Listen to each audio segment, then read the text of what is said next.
Subscribe to the channel and press the bell icon so you never miss any updates from us.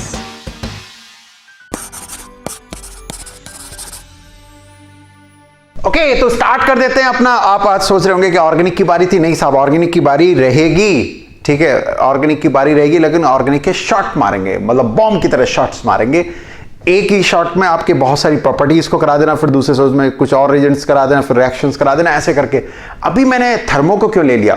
Actually में क्या, बहुत सारे comment आए थे, sir thermo thermo thermo. Yes sir, मैंने कहा भी था कि मैं थर्मोडायनेमिक्स को लूंगा, क्योंकि ये अपने आप में एक बहुत इंपॉर्टेंट टॉपिक है। इसलिए मैंने थर्मोडायनेमिक्स के बारे में ऑर्गेनिक से पहले आपके सामने चीजें दे दी हैं।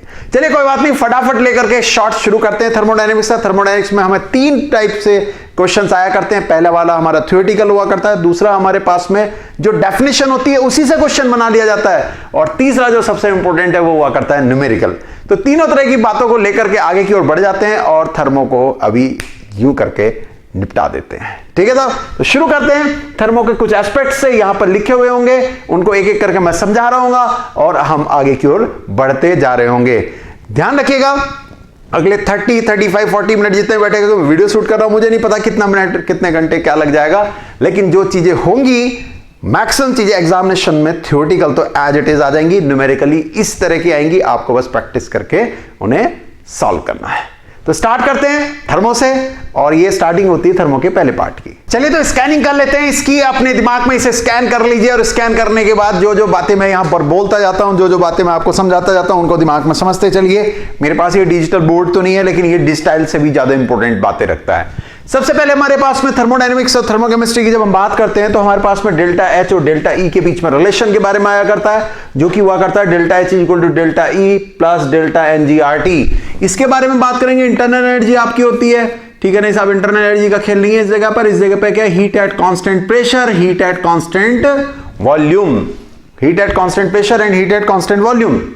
दूसरी बात, यहां जो ये डेल्टा जी एन होता है आपका, ये हमारे पास में क्या होता है, gaseous reactant minus gaseous product. आपका हम इस तरह से लेकर के चलते हैं, तो हमारे पास में डेल्टा एन जी बराबर क्या होगा, जो गैसियस प्रोडक्ट है माइनस गैसियस रिएक्टेंट। जैसे मेरे पास में अगर कहीं पर लिख दिया गया N2 plus 3S2 is equal to 2NS3, तो मेरे पास में क्या होता है, ये 2 है और ये क्या है, 4 है, तो 2 माइनस 4 दैट इज माइनस 2।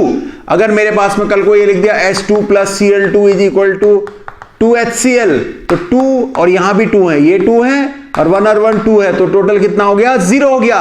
तो यहां से अगर मैं बात करूंगा तो डेल्टा एन जी हमारे पास में कितना हो जाएगा, -2, और इस वाले केस में हमारे पास में कितना हो जाएगा, 0 हो जाएगा। अब हमें एक चीज का और ध्यान रखना है इस केस में, कि delta H minus delta E बराबर पॉजिटिव कब होगा, या डेल्टा एच बड़ा कब होगा, जब ये पॉजिटिव हो जाए। मतलब इसमें से इसे सेपरेट करा, ये पॉजिटिव हो गया, हमारे पास में ये बड़ा हो जाएगा।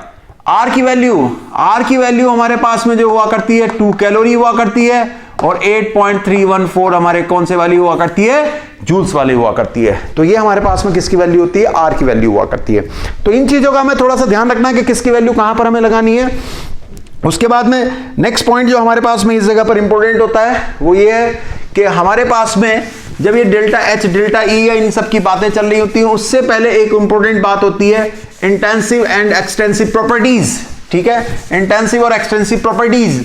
तो इंटेंसिव प्रॉपर्टीज, सिंस ये रिवीजन वाला पॉइंट चल रहा है, तो मैं ये नहीं पढ़ाऊंगा कि डेफिनेशन बताने लगूं और सारी चीजें बताने लगूं, मैं आपको चीजों को रिवाइज करूंगा। इंटेंसिव प्रॉपर्टी आपकी वो हुआ करती है जो आपकी क्या होती है, मास, वॉल्यूम, लेंथ, डायमेंशन, इन सब पे डिपेंड नहीं करती है। जैसे हमारे पास में टेम्परेचर हो गया, जितने भी स्पेसिफिक वर्ड होंगे, स्पेसिफिक हीट, स्पेसिफिक सब, स्पेसिफिक मास, सब हमारे पास में क्या हुआ करते हैं, या डेंसिटी, ये सब हमारे पास में क्या होती है, इंटेंसिव प्रॉपर्टी होती है। एक्सटेंसिव प्रॉपर्टी वो हुआ करती है जो डिपेंड करती है, जैसे मास, वॉल्यूम, हीट, ये सब।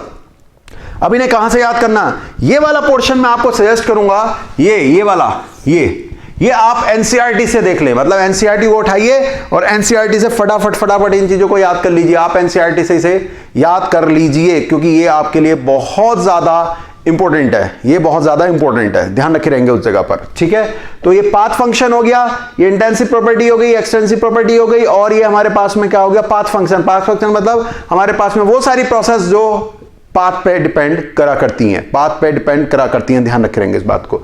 फिर उसके बाद में हमारे पास में क्या हुआ करता है, अब वापस फिर से इधर की ओर ही आ जाया करते हैं। जब हम हीट ऑफ फॉर्मेशन के रिस्पेक्टिव, अब हमारे पास में ये वाला खत्म हो गया, ये वाला खत्म हो गया, ग्राफ के ऊपर अभी मैं बात करूंगा।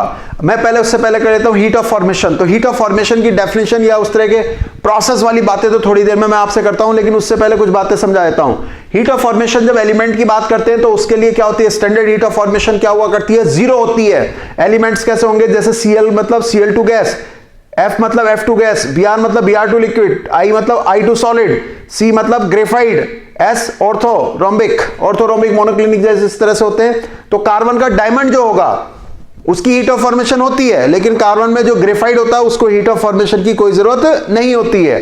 इसी तरह से सोडियम अगर होगा तो सॉलिड स्टेट में एलिमेंट होगा, ये क्या है, एलिमेंटल फॉर्म से है। हाइड्रोजन होगा तो H2 गैस होगा एलिमेंट में, और इनकी हीट ऑफ फॉर्मेशन आपकी कितनी होगी, 0 होगी। इनकी हीट ऑफ फॉर्मेशन क्या हो जाएगी, 0 हो जाएगी। तो ये कहानी खत्म हो गई इस जगह पर। अब हमारे पास में नेक्स्ट चीज आती है कि हीट ऑफ रिएक्शन और फॉर्मेशन किस तरह से डिपेंड करती है। तो मेरे पास में सपोज करिए मेरे पास में दिया हुआ CH4 plus O2 is equal to क्या दिया हुआ, CO2 प्लस 2H2O, ये दिया हुआ है। हमसे कहेगा कि बताइए इस रिएक्शन की हीट कितनी होगी, तो आप कहोगे delta HF of product minus delta HF of reactant. Product में हमारे पास में कौन है, ये है और ये है, रिएक्टेंट में ये और ये है। सिंस ये एलिमेंट है तो इसके लिए वैल्यू कितनी हो गई, 0 हो गई।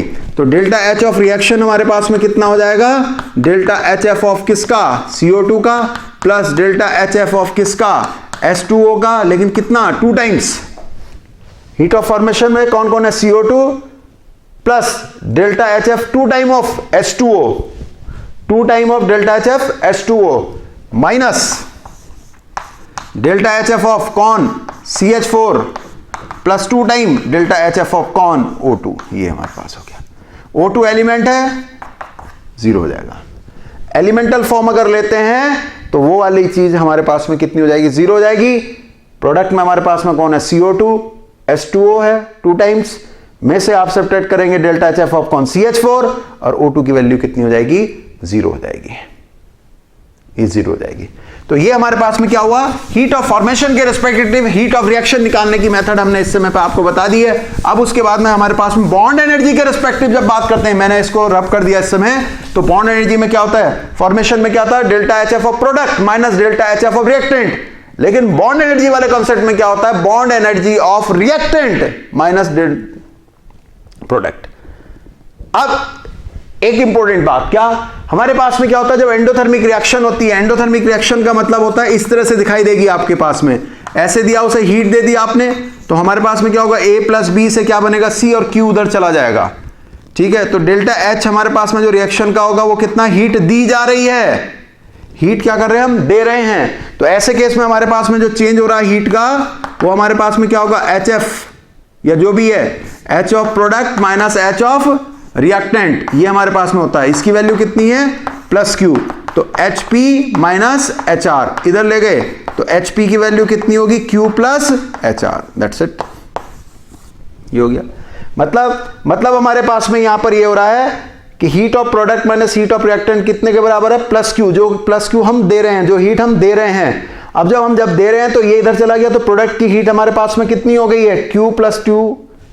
ठीक है, अब हमारे पास में वहां क्या, एंडो का मतलब एनर्जी दी जा रही है, टाइम के साथ एनर्जी दी जा रही है, तो हीट क्या हो रही है, बढ़ती जा रही है। इस वाले में हीट घटती जा रही है, निकल रही है। ऐसी रिएक्शन जो एंडोथर्मिक होती है वो कौन सी होती है, सारी डिसोसिएशन की, जिनको भी डिसोसिएट करना उन्हें सबको एनर्जी की जरूरत पड़ती है, और सारी एसोसिएशन की क्या होती है, एक्सोथर्मिक होती है, एनर्जी को क्या करती हैं, रिलीज करा करती हैं। जितनी भी एसोसिएशन वाली रिएक्शन होती है, स्पेशली जैसे कंबशन, एनर्जी रिलीज होगी, न्यूट्रलाइजेशन, एनर्जी रिलीज होगी।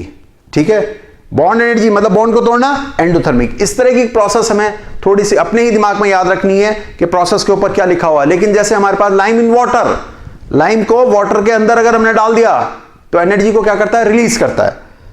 ठीक है, लेकिन अगर NaCl को पानी में डाल रहे हैं तो एनर्जी आपको देनी पड़ेगी। तो कुछ आपको ध्यान रखना पड़ेगा कि कहां पर, ऑटोमेटिकली ध्यान रखना पड़ेगा कि कौन कौन सी प्रोसेस इस काम को करती है, कौन एक्सो है कौन एंडो है, ये आपको पता चल जाता है। एक दो स्पेसिफिक है, जैसे लाइम इन वाटर या NaCl को वाटर में डाला, CO और सबको डाला, कोई दिक्कत नहीं है। लेकिन लाइम इन वाटर क्या होता है, एक्सोथर्मिक रिएक्शन हुआ करता है, ये ध्यान रखे रहेंगे। अब ये हमारे पास में ये जो ग्राफ वर्ड लिखा, ये वाले ग्राफ नहीं है ये। ठीक है, ये वाले ग्राफ आपके कौन से वाले ग्राफ थे, एक्सो और एंडोथर्मिक के रिस्पेक्टिव ग्राफ थे। ऐसे ही हमारे पास में क्या हो जाता है, सॉल्बिलिटी का ग्राफ पूछ लेता है। सॉल्बिलिटी का ग्राफ हमारे पास में पूछ लेता है कि टेम्परेचर के हिसाब से, या हमारे पास में पूछ लेगा हीट के हिसाब से बताइए। तो मेरे पास में इधर की ओर उसने कहा सॉल्बिलिटी है और इधर की ओर मेरे पास में टेम्परेचर है। उसने इस तरह से कह दिया, क्या कहा कि जैसे जैसे टेम्परेचर बढ़ रहा है सॉल्बिलिटी क्या हो रही है, कम हो रही है। तो सॉल्बिलिटी किसकी बढ़ती है, जरा ध्यान दीजिए। सॉल्बिलिटी उसकी बढ़ेगी जिसे पानी में मान लीजिए हमने कोई चीज डाल दी और डालने के बाद वो हीट मांगती है। मांगने का मतलब टेम्परेचर को बढ़ाओ और सॉल्बिलिटी बढ़ रही है। तो मेरे पास में क्या होगा, जो एंडोथर्मिक रिएक्शन होती हैं, जो एंडोथर्मिक रिएक्शन हुआ करती हैं, उनकी सॉल्बिलिटी टेम्परेचर बढ़ाने से बढ़ती है। एंडो की सॉल्बिलिटी, एंडो का ध्यान रखना, सॉल्बिलिटी इंक्रीज होती है अगर मैं टेम्परेचर को इंक्रीज करता हूं। हीट दे रहा हूं, सॉल्बिलिटी बढ़ेगी। हीट कहां से मिलेगी, टेम्परेचर के बढ़ाने से। एक्सो की बात करेंगे, सॉल्बिलिटी क्या होगी, डिक्रीज, अगर हम टेम्परेचर को बढ़ा रहे हैं। अब ये सॉल्बिलिटी कम हो रही है, ऐसा कहां पे हो सकता है, अगर उसने कहा NaCl B lime in water, ध्यान दीजिए, लाइम इन वाटर, C उसने हमसे कह दिया मान लीजिए किसी और को शुगर, ऐसे करके। तो हमारे पास में क्या हो रहा है, NaCl, जब हम नमक को पानी में डालेंगे एनर्जी देनी पड़ेगी, टेम्परेचर बढ़ाना पड़ेगा, तभी सॉल्बिलिटी बढ़ेगी। टेम्परेचर बढ़ाएंगे सॉल्बिलिटी बढ़ेगी, ठीक है। शुगर को पानी में डालिए, टेम्परेचर बढ़ाएंगे सॉल्बिलिटी बढ़ेगी। अब हमारे पास आ जाता है लाइम इन वाटर। लाइम को जैसे हम पानी में डालते हैं तो वहां रिलीज होती है हीट, क्या होती है, रिलीज होती है। जैसे हीट रिलीज होगी तो टेम्परेचर अगर आप बढ़ाएंगे तो फेवर नहीं करेगी। ये आपको कई बार बता रखा है, ये फेवर नहीं करेगी, और ये बात मैंने आपको कई बार समझा रखी है। तो इसलिए यहां से इसको तो कर देते हैं खत्म, इस कहानी को खत्म कर देते हैं, ठीक है। तो सॉल्बिलिटी के रिस्पेक्टिव हमारे पास में हो सकता है, या 1/T कंफ्यूज करा सकता है कि 1/T और सॉल्बिलिटी के बीच में बताइए, या लॉग के थ्रू कुछ भी बातें पूछ सकता है। बस आपको ध्यान रखना है क्या हो रहा होगा। फिर उसके बाद में हमारे पास में ग्राफ का एक और कंसेप्ट जो आता है, वो हमारे पास में क्या होता है कि यहां मेरे पास में यहां दे रखा P और यहां दे रखा V। P constant isobaric, V constant isochoric. मेरे पास में यहां P दिया हुआ है, यहां V दिया हुआ है, और ये इस तरह से बन गया। दिस इज व्हाट, आइसोथर्मल भी हो सकता है और एडियाबैटिक भी हो सकता है। बस यही ग्राफ मुझे आपको समझाना है कि आइसोथर्मल में क्या है और एडियाबैटिक में क्या है। मान लीजिए मेरे पास में ऐसे करके दो एडियाबैटिक ग्राफ हो गए, ये दो एडियाबैटिक ग्राफ हो गए। अब हमसे पूछेगा कि बताइए इनमें से कौन किसके लिए है। तो ये हमारे पास और ये हमारे पास कैसे एडियाबैटिक प्रोसेस क्या चलती है, PV की power gamma is equal to constant. अब हमारे पास में क्या होगा, P is equal to K upon V की पावर गामा। जिसका गामा ज्यादा होगा उसकी ये वाली वैल्यू क्या होगी, ज्यादा, और P की वैल्यू क्या होगी, उसकी कम होगी। तो मैंने क्या करा, वॉल्यूम क्या करा, सभी गैसेस के लिए सेम कर दिया। इस वाली गैस के लिए भी, इस वाली गैस के लिए भी वॉल्यूम क्या कर दिया, सेम कर दिया। तो इसके रेस्पेक्टिव प्रेशर ये होगा, इसके रेस्पेक्टिव प्रेशर ये होगा। इसके रेस्पेक्टिव प्रेशर हमारे पास में यहां है, इसके रेस्पेक्टिव प्रेशर हमारे पास में यहां है। तो यहां प्रेशर हमारे पास में कैसा है, कम है। यहां प्रेशर हमारे पास में कैसा है, कम है। और यहां प्रेशर हमारे पास में क्या है, ज्यादा है। तो सीधी सीधी सी बात है, कम कब होगा, प्रेशर हमारे पास में कम तब होगा जब गामा की वैल्यू क्या होगी, ज्यादा होगी। और गामा की वैल्यू हमारे पास में मोर किस केस में होगी, 1.67, दैट्स इट। ऐसे करके मतलब मोनोएटॉमिक, डायटोमिक, पॉलीएटॉमिक, वहां पर आपको बताया जाता है। तो ये ग्राफ आपका बहुत ज्यादा इंपॉर्टेंट है, बुक्स के अंदर भी दिया सब कुछ है। फिर इसी तरह से हमसे इसमें ये पूछ लेता है कि वर्क डन बता दीजिए किस केस में हमारे पास में ज्यादा होगा, किस में कम। तो वर्क डन क्या होता है, कवर्ड एरिया, ये वाला आपका। तो हमारे पास में इस वाले केस की बात करेंगे तो ये हो रहा है, और इस वाले की बात कर रहे हैं तो ये है। एडियाबैटिक के केस में हमारे पास में क्या होगा, मोनोटॉमिक का वर्क डन कम है, डायटोमिक का ज्यादा, ट्राइएटोमिक का और ज्यादा हो गया। इस तरह से आइसोथर्मल और एडियाबैटिक के ग्राफ की अंतर बात करने लगेगा। वो हमसे कहेगा कि यहाँ P दिया है, ये V दिया है, ये मेरे पास में ऐसे दिया है। अब हमसे पूछा है इनमें से कौन सा आइसोथर्मल है, कौन सा एडियाबैटिक है। तो अभी अभी मैंने बताया था गामा बढ़ेगा तो प्रेशर कम हो जाएगा। फिर से एक लाइन खींचिए, प्रेशर कम हो गया। अब हमारे पास में आइसोथर्मल में तो ये वाली वैल्यू हुआ करती है, क्या वैल्यू होती है, PV is equal to K, constant हुआ करता है। तो PV is equal to K होता है, कांस्टेंट होता है। इसका मतलब इस बार यहाँ की वैल्यू क्या है, 1 है। 1 होने का मतलब ये वाली वैल्यू क्या है, गामा की वैल्यू क्या है, 1 से ज्यादा है। गामा की वैल्यू 1 से ज्यादा है, गामा की वैल्यू 1 से ज्यादा है। और यहां गामा की वैल्यू 1 के बराबर है। यहां गामा की वैल्यू हमारे पास में कितनी है, 1 के बराबर है। ध्यान दीजिएगा मेरी बात को, मैं क्या आपको समझा रहा हूं। यहां पर गामा की वैल्यू 1 से ज्यादा है और यहां पर गामा की वैल्यू 1 के बराबर है। अब जब हम यहां 1 के बराबर वाली बात करेंगे तो हमारे लिए क्या हो गया, इस तरह से, जैसे हमने V दोनों का सेम करा, यहां पर ये वाली वैल्यू क्या हो जाएगी, ज्यादा होगी, और पी की वैल्यू क्या होगी, कम होगी। तो ये वाली बात हमारे पास में पीवी की पावर गामा है और ये पीवी है। ये ग्राफ भी आप याद रखेंगे। तो इसी तरह से हमसे पूछता है कि work done in adiabatic process और आइसोथर्मल प्रोसेस। तो आपकी एडियाबैटिक प्रोसेस में वर्क डन क्या हो रहा है, कम हो रहा है, जबकि आइसोथर्मल प्रोसेस में हमारे पास में ज्यादा हो रहा है। बस उसके अंदर रिवर्सिबल इरिवर्सिबल के जो फंडे हैं उनकी बात होगी थोड़ी सी बाद में। तो इस तरह से अगर हम आपसे बात करते चलते हैं तो हमने ग्राफिकली ये जो क्वेश्चंस बन सकते हैं, ये क्वेश्चंस आपके ग्राफिकली बन सकते हैं, उनकी बात आपसे कर दी है। आपके पास में आइसोथर्मल, एडियाबैटिक, ये सारे कॉन्सेप्ट को आपके बारे में समझा दिया गया है। अब हम यहां पर आ जाते हैं सीधे सीधे इस वाले पे। आप कहोगे सर इनको तो थोड़ा सा समय लगता है, इसलिए उस पर बात बाद में करेंगे। और ये हमारे पास में वर्क डन वाला कॉन्सेप्ट है, ये मैंने अपनी कई वीडियो में आपको समझा रखा है। अब हम इस पर आ जाते हैं। इसका सवाल क्या होगा, डेल्टा एस क्या होता है, it is the measurement of randomness. इसके 4 सवाल बना करते हैं। क्या प्योर क्रिस्टल की एंट्रोपी, प्योर क्रिस्टल की एंट्रोपी एब्सोल्यूट 0 पे 0 होती है, थर्ड लॉ, ध्यान रखेंगे, ठीक है। फिर उसके बाद में हमारे पास में जो बात आती है, क्या आती है कि हम इस वाले रेस्पेक्टिव बात करते हैं क्या, कि हमारे पास में इसके इसके बीच में क्या रिलेशन हुआ करता है। तो delta G is equal to delta H minus T delta S. ये क्वेश्चन बहुत ज्यादा आता है आपके एग्जाम में, आने वाला सबसे इंपॉर्टेंट और सबसे ज्यादा ये क्वेश्चन होता है।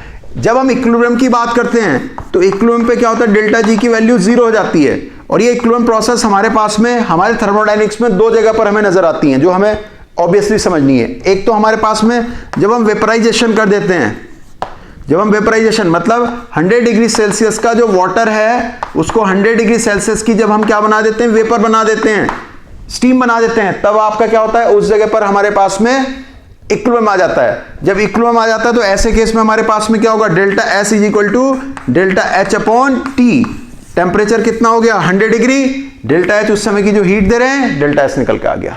दूसरी तरफ हमारे पास में जब होता है फ्रीजिंग, हम क्या कर रहे हैं, फ्रीजिंग, तो फ्रीजिंग जब हम करेंगे तो भी डेल्टा जी की वैल्यू क्या होगी, 0। तो ऐसे केस में delta S is equal to क्या होगा, delta H upon T, that's it.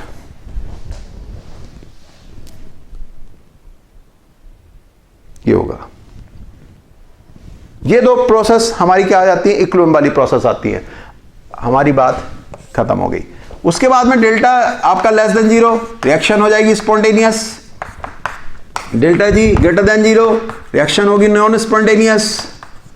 और सबसे बड़ी बात, डेल्टा जी 0, इक्विलिब्रियम। अब तीसरी बात जो इसमें यहां पर आती है वो ये आया करती है कि इनके बारे में वो कभी कभी तो कहेगा कि ये पॉजिटिव है, नेगेटिव बताइए, स्पॉन्टेनियस है, नॉन स्पॉन्टेनियस है। लेकिन कभी कभी आपको खुद सोचना पड़ेगा कि हमें क्या रखना है। कैसे, उसने कहा डिसोसिएशन की रिएक्शन हो रही है, CaCO3 को हम ले रहे हैं और डिसोसिएट कर रहे हैं, ठीक है। तो बताइए रिएक्शन स्पॉन्टेनियस कब होगी, नॉन स्पॉन्टेनियस कब होगी। तो डिसोसिएशन होने का मतलब हमारे पास में क्या होता है, डेल्टा एच हमारे पास में क्या होगा, पॉजिटिव, और डेल्टा एस भी हमारे पास में कैसा होगा, पॉजिटिव। दोनों ही हमारे पास में कैसे होंगे, पॉजिटिव होंगे। जब दोनों हमारे पास में पॉजिटिव होंगे तो ये नेगेटिव तब होगा जब टेम्परेचर को हम क्या करेंगे, इंक्रीज, दैट्स इट। तो टेम्परेचर बढ़ा देने पे ये वाली वैल्यू देखिए स्पॉन्टेनियस है। स्पॉन्टेनियस क्यों हो रहा है, क्योंकि हमारे पास में जैसे हम डिसोसिएशन करेंगे एनर्जी देनी पड़ेगी। अब हमारे पास में डिसोसिएट हो रहे हैं, डिसोसिएट होने से क्या होगा, डेल्टा एस भी कैसा होगा, पॉजिटिव, क्योंकि एंट्रोपी क्या होती है, डिसोसिएशन पे, रैंडमनेस पे इंक्रीज हुआ करती है, ठीक है। तो ये भी पॉजिटिव, ये भी पॉजिटिव, तो दोनों की वैल्यू रख दी पॉजिटिव। अब टेम्परेचर को अगर आपने बढ़ा दिया तो ये वाली वैल्यू हमारे पास में कैसी हो जाएगी, ये वाली वैल्यू पॉजिटिव वाली वैल्यू ज्यादा हो जाएगी, तो ओवरऑल वैल्यू कैसी आ जाएगी, निगेटिव आ जाएगी। और निगेटिव का मतलब स्पॉन्टेनियस। तो ऐसे भी ध्यान को रखना है आपका कि किस तरह से होना है। फिर कभी कभी हमसे पूछता है कि बताइए किस रेंज में ये स्पॉन्टेनियस है, टेम्परेचर के किस रेंज में ये स्पॉन्टेनियस है। तो स्पॉन्टेनियस होने का मतलब delta G less than 0, delta H minus delta S less than 0, T greater than delta H upon delta S. मतलब अगर टेम्परेचर इससे ज्यादा होगा तो रिएक्शन कैसी होगी, ये स्पॉन्टेनियस हो जाएगी, reaction will be spontaneous, that's it. इतना ध्यान रखे रहेंगे। तो ये हमारे पास में यहां तक बात हो गई है। अब इसके नेक्स्ट पे बात करते हैं। अब इससे नेक्स्ट पे हमारे पास में क्या बात रहती है उसको ध्यान में रखना है। इससे नेक्स्ट में हमारे पास में जो बात रहेगी वो क्या होगी, डेल्टा एस डेल्टा जी की बात मैंने आपको बता दी है। अब ये heat of formation, heat of combustion, neutralization, ये सारी की सारी बातों को अब हम आपसे डिस्कस करने जा रहे हैं, ठीक है। तो इनमें एक ही शॉट में मैं यहां पर 1 2 3 4 इस तरह से लाइनें खींच करके इनके सारे बेस सारे पॉइंट्स क्लियर कर देता हूं, delta HF, delta C, delta N। तो वेट करिए और इसके बाद नेक्स्ट जो यहां स्लॉट होगा, जहां जो आपकी स्लाइड आएगी, that is related with these 4, इन 4 से रिलेटेड होगी और फटाक से हम उसको सॉल्व कर लेते हैं, ठीक है साहब। मिले इनसे रिलेटेड, क्योंकि इनसे रिलेटेड जो क्वेश्चंस होते हैं वो सीधे सीधे थ्योरेटिकल बन जाते हैं। थ्योरेटिकल क्वेश्चन इनसे रिलेटेड बहुत ज्यादा आते हैं, इसलिए मैं आपसे कह रहा हूं कि उसके ऊपर आकर के एक बार फटाक से काम कर लेते हैं, ठीक है। करें फिर, चलिए मिलते हैं।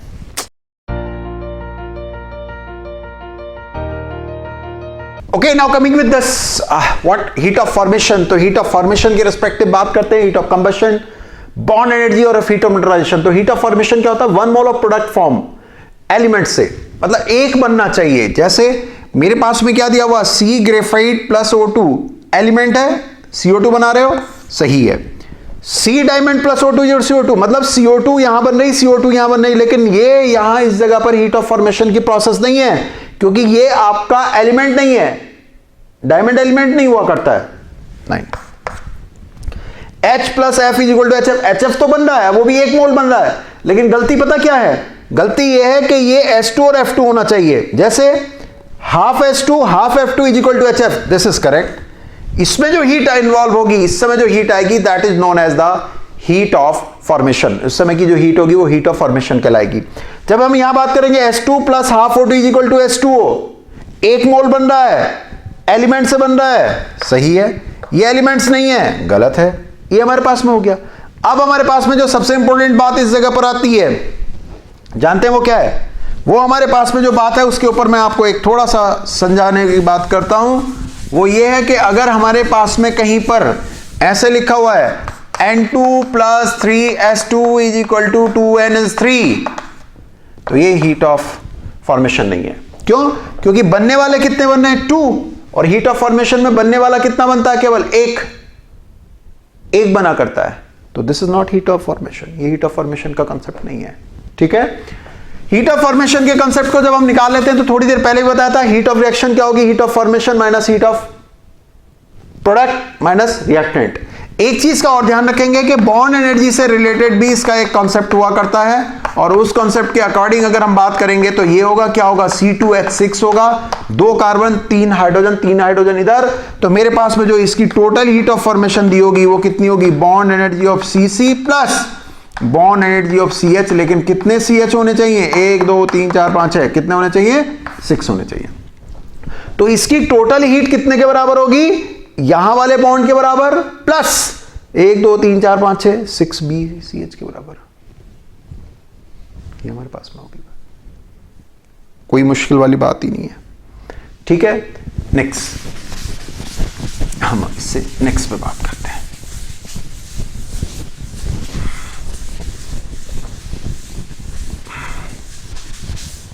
नेक्स्ट हमारे पास में क्या आता है? Heat of combustion. आप कहेंगे सर वो हो गया, हाँ वो हो गया। उसमें मेन बातें यही आनी है, एलिमेंट से बनना चाहिए, 1 बनना चाहिए, ठीक है, बैलेंस होनी चाहिए, इस चीज का ध्यान रखिए। थोड़ी सी बात कंबशन में, इस प्रोसेस में हमारे पास में क्या होता है? अगर कार्बन किसी भी फॉर्म में पड़ी हुई है तो CO2 गैस मिलनी चाहिए। जैसे चाहे डायमंड CO2 गैस मिलता है, तो ये भी कंबशन है, ये भी कंबशन का प्रोसेस है। और 1 मोल को ही जलना है, यहां भी 1 ही मोल को कंबस्ट होना है। सल्फर SO2 में जाना चाहिए, नाइट्रोजन NO2 में जाना चाहिए, हाइड्रोजन H2O में जाना चाहिए, वो H2O लेकिन कैसा? लिक्विड। सोडियम को Na2O सॉलिड, एल्युमिनियम को Al2O3 सॉलिड फॉर्म में जाना जरूरी होता है। ये बेसिक इंपॉर्टेंट बातें जो आपको कभी भी नहीं भूलनी है। प्रॉपर ऑक्साइड्स बनते हैं, ये चीज ध्यान रखेंगे, प्रॉपर ऑक्साइड। इनमें एक आपके पास में आया करती है calorific value, CV, calorific value. ये क्या हुआ करती? हीट ऑफ कंबशन पर ग्राम होती है, और जिसकी ये ज्यादा होती है वो फ्यूल बहुत अच्छा माना जाता है। जैसे हीट ऑफ कंबशन मेरे पास में CH4 की दी हुई है, मान लीजिए वो मेरे पास में 60 है, या मान लीजिए 64 है, और हमसे कहता है हीट ऑफ कंबशन C2H6 की दी हुई है, मान लीजिए वो हमारे पास में 90 है। तो हमसे कहता है बताइए कौन अच्छा फ्यूल है। अब इसके आगे क्या लिखा होगा? किलो कैलोरी पर मोल, किलो कैलोरी पर मोल। अगर मैं यहां देखता हूं इसके रिस्पेक्टिव, तो कितना होगा? 64/16। ये 1 मोल की हीट है, और 1 मोल में कितने होते हैं 16 ग्राम। इसमें ये भी 1 मोल की है, इसके अंदर कितने हुआ करते हैं 30 ग्राम्स। तो ये हमारे पास में कितना आएगा 4, ये हमारे पास में कितना आएगा 3। तो यहां पर जो हमारे पास में हीट मिल रही है वो कितनी मिल रही है 4 किलो कैलोरी पर ग्राम, और यहां पर हीट जो मिल रही है वो कितनी मिल रही है 3 किलो कैलोरी पर ग्राम। तो ज्यादा 1 ग्राम से, 1 ग्राम का मतलब हमारे पास में 1 ग्राम का सैंपल इसका दिया, 1 ग्राम का सैंपल इसका दिया, तो फ्यूल की वैल्यू उसकी ज्यादा होती है जो, या अच्छा फ्यूल वो होता है जो 1 ग्राम से ज्यादा हीट देगा। तो 1 ग्राम में हीट ये ज्यादा मिल रही है, इसलिए ऊपर वाला हमारा फ्यूल अच्छा हो जाएगा। That's it. अब इससे नेक्स्ट बॉन्ड एनर्जी का कंसेप्ट। बॉन्ड एनर्जी का कंसेप्ट में हमारे पास में क्या हुआ करता है, हीट ऑफ रिएक्शन क्या होगी, रिएक्टेंट माइनस प्रोडक्ट, और सब गैस फॉर्म में होने चाहिए, सारे किस में होने चाहिए, गैस फॉर्म में होने चाहिए। तो जितने भी बॉन्ड्स हैं उन सबको गिन लेना चाहिए आपको, उसके रिस्पेक्टिव इनको सेपरेट करके इस तरह से वैल्यू आ जाती है। लेकिन इसमें जो इंपॉर्टेंट क्वेश्चन है वो आपके पास में ये हुआ करता है कि मेरे पास में एक यहां पर साइक्लोहेक्सीन को हाइड्रोजनेट करने में मुझे 20 किलो कैलोरी हीट लगती है। बेंजीन का हाइड्रोजनेशन मेरे पास में जो है वो ये कहता है कि हमारे पास में जो हीट है, बेंजीन के हाइड्रोजनेशन की बात करेगा तो वो कह रहा है कि 40 होती है। बेंजीन के हाइड्रोजनेशन की जो हीट है वो 40 होती है, या हमसे कह देगा 45 होती है बेंजीन की। तो बताइए रेजोनेंस एनर्जी क्या है, this is very important, resonance energy क्या है। तो एक बॉन्ड को तोड़ने में 20 होती है, थियोरेटिकली अगर सोचने लगे तो 3 बॉन्ड को तोड़ने में हमारे पास में कितनी होगी 60 होगी। एक बॉन्ड को तोड़ने में 20 एनर्जी का हो रहा है, 3 बॉन्ड बनेंगे उन्हें तोड़ने में कितनी होगी 60 होगी। यहां पर ये प्रैक्टिकली है, प्रैक्टिकली मतलब ये इस समय रेजोनेंस भी कर रहा है। अब रेजोनेंस होते होते एनर्जी कितनी हो रही है 45। यहां पर एनर्जी हमारे पास में थियोरेटिकली मानेंगे 3 बॉन्डों की तोड़ने की कितनी होगी 60 होगी, 45 हो रही है रेजोनेंस करने की वजह से। तो रेजोनेंस ने आपको एडवांटेज दे दिया, वो एडवांटेज कितने का दे दिया 60 माइनस 45 कितने का दे दिया 15 का, कितने का दे दिया 15 का। अब ये एनर्जी तो हमारी रिलीज होती है ना, तो ये वाली वैल्यू कितनी हो जाएगी -15। ये एक्सोथर्मिक प्रोसेस होती है। दो इसके आगे क्या लगा देंगे, मतलब यहां की वैल्यू निकालिए, यहां की वैल्यू निकालिए, दोनों को सेपरेट करिए और बाद में लगा दीजिए माइनस, ये रेजोनेंस एनर्जी होगी। वहां अगर कंफ्यूजन हो तो ये कंफ्यूजन को दूर करने के लिए, तो ये बॉन्ड एनर्जी का कंसेप्ट हुआ। दूसरा बॉन्ड एनर्जी का जो कंसेप्ट था वो मैंने बता दिया था कि टोटल हीट ऑफ फॉर्मेशन के रिस्पेक्टिव, ये इंपॉर्टेंट है हीट ऑफ न्यूट्रलाइजेशन वाला। हीट ऑफ न्यूट्रलाइजेशन में क्या है कि अगर हमारे पास स्ट्रॉन्ग एसिड और स्ट्रॉन्ग बेस है तो हीट ऑफ न्यूट्रलाइजेशन 13.7 होगी।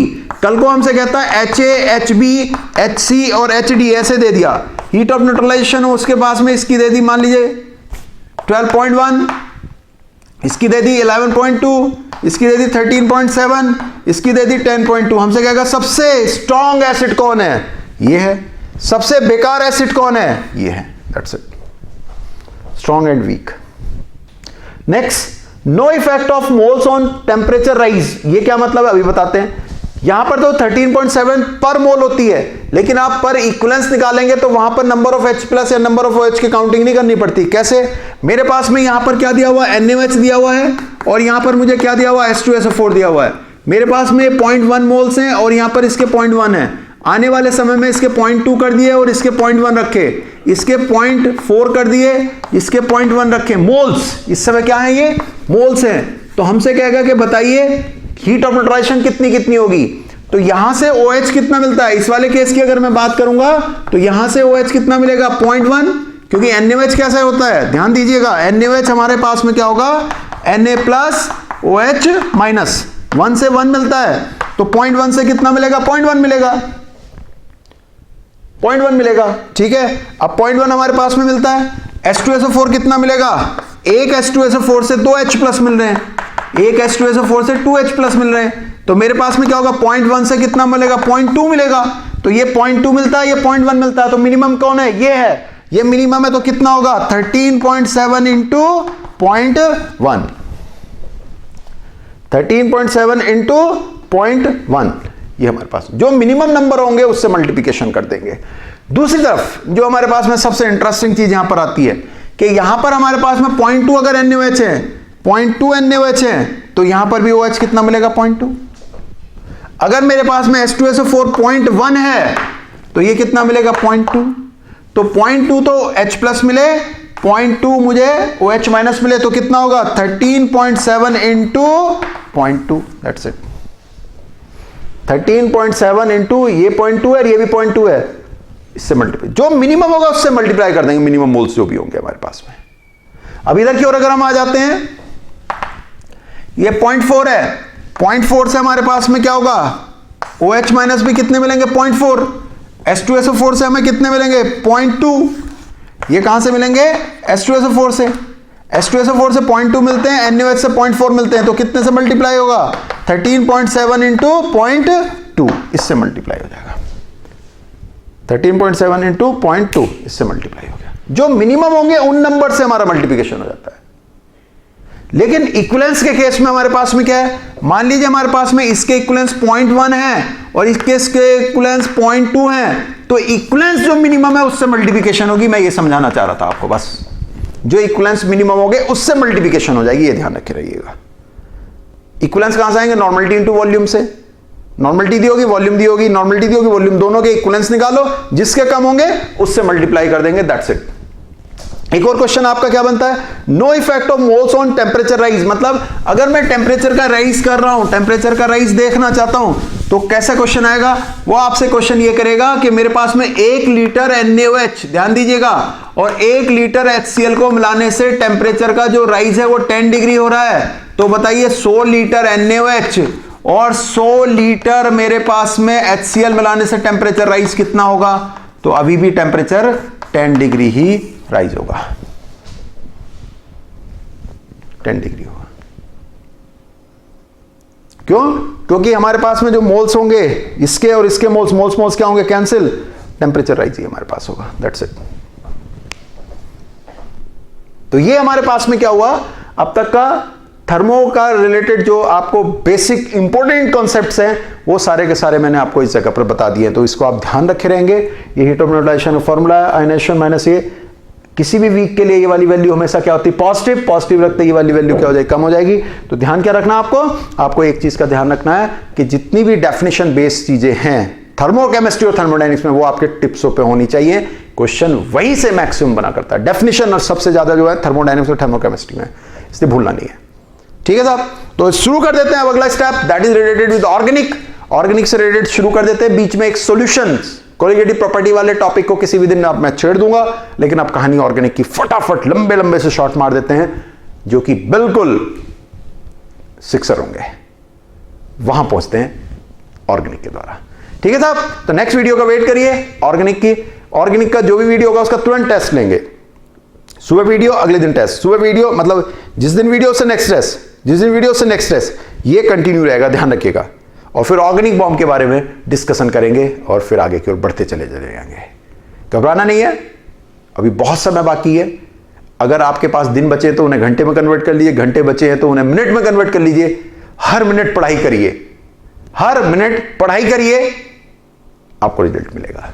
लोग बोलते हैं ना हर दिन पढ़ाई करो, आप हर दिन नहीं, अब आप हर मिनट पढ़ाई में डिवोट होइए, आपको अच्छा रिजल्ट मिलेगा, ठीक है साहब। All the best.